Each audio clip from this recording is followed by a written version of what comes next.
believe it. You won't believe it. Growing outrage over Planned Parenthood's offer of, listen to this, free abortions and vasectomies during the DNC. Details next. Well, I'm coming to you live from the DNC, and guess who else is here? Planned Parenthood. Of course they are. They're in town for the DNC, and they're giving away more than just t-shirts, more than just stickers.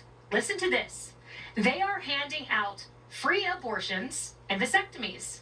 A Planned Parenthood branch out of St. Louis posting this. Here we come, Chicago. Our mobile health clinic will be in the West Loop August 19th to 20th, providing free vasectomies and medication abortion. Emergency contraception will also be available for free without an appointment.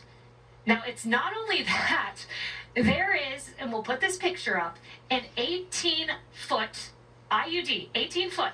I'll be on the lookout for it. I guess it will be kind of hard to miss, but they're calling this Frida Womb. That is the name of this 18-foot IUD here at the DNC. Emily, when you combine this with Kamala Harris being the first vice president to visit an abortion providing facility like Planned Parenthood, at a certain point, this starts to feel like celebrating abortion. Oh, it most definitely is. And it's also total theater.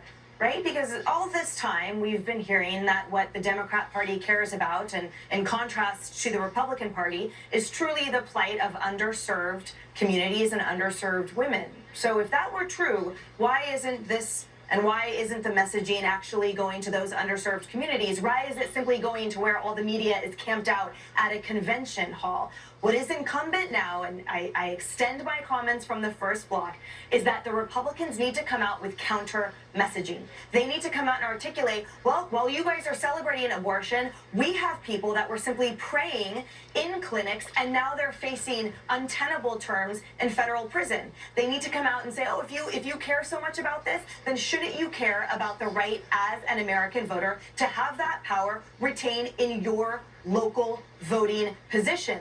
The messaging really matters, because this kind of gimmicky stuff is the kind of stuff that was sold all throughout little shops on the West Coast and in every coastal town. People wear it on t-shirts, right? They love the slogans. So let's be the GOP, double down on the specificity and why it impacts and how it impacts every voter.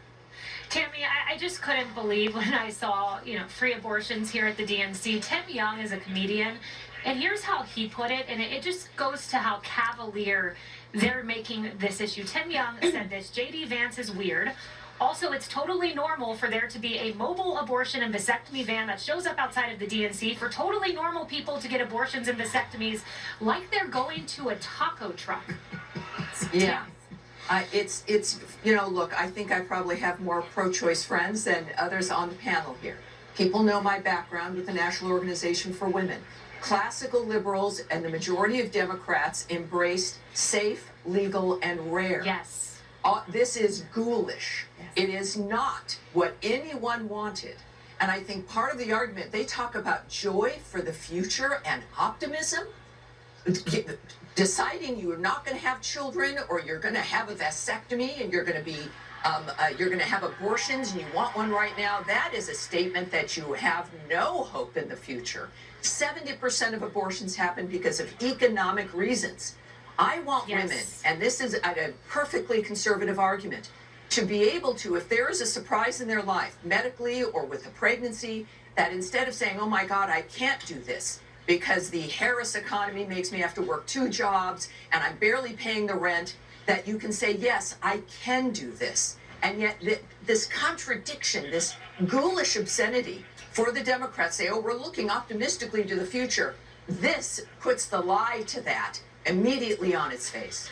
Tammy, that is so well said, and you are absolutely correct about the economic reasons. Polling does show that most women do want to keep their child if they have the financial means to do so, which is why Rubio has a plan that I wish the party would double down on for women, giving them economic opportunity, Unborn Child Support Act, and so on and so forth. But you make a really important point.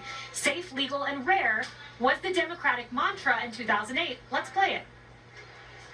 Therefore, what I have worked for many years is to make abortion safe, legal, and rare.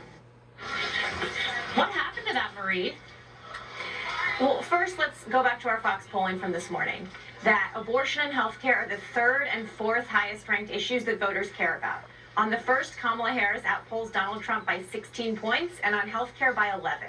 And I think one of the reasons for that is because Kamala Harris and other national Democrats have talked about abortion as healthcare, which it is. In Republican-led states where they have banned abortion, we have women in ER bathrooms almost bleeding to death because doctors. Wait, let me finish, Haley. What Let me happened finish. to safe, legal, and rare, Marie? Because doctors are terrified because of Republican legislators of treating women who medically need what is technically an abortion. And I think it should be safe, legal, and rare. I think Democrats do better when we don't appear to be celebrating abortion. But I think when we remind people that it is a health care necessity in some cases for women for health reasons.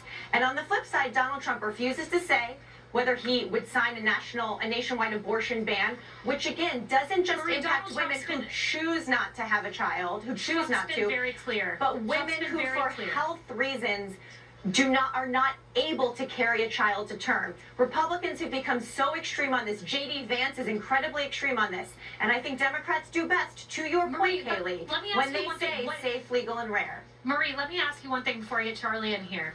What about Tim Walz and the babies that survived medical abortions, and at least 9 on his watch were not given treatment in Minnesota? Should Democrats have to address that extremity? Born alive infants not given care. I think that Democrats have been very clear that they want a return to what Roe v. Wade had in place nationally. She didn't answer the question. And then when it is left up to the states, it results in women in danger, medically in danger. We have already seen real-life examples of American women almost bleeding to death because doctors are terrified that they cannot give them care. You know, Charlie, I do want to bring this up to you. Planned Parenthood Great Rivers, they said this, quote, "We currently have a wait list for free vasectomies. Repost to spread the word." I'll leave you with that, Charlie. Yeah, no, it's all very dark, and of course all of the very weird, the idea that you're going to have a, taco truck offering free vasectomies at the DNC. If you're going to do that, I can think of no better place than the DNC to offer such things.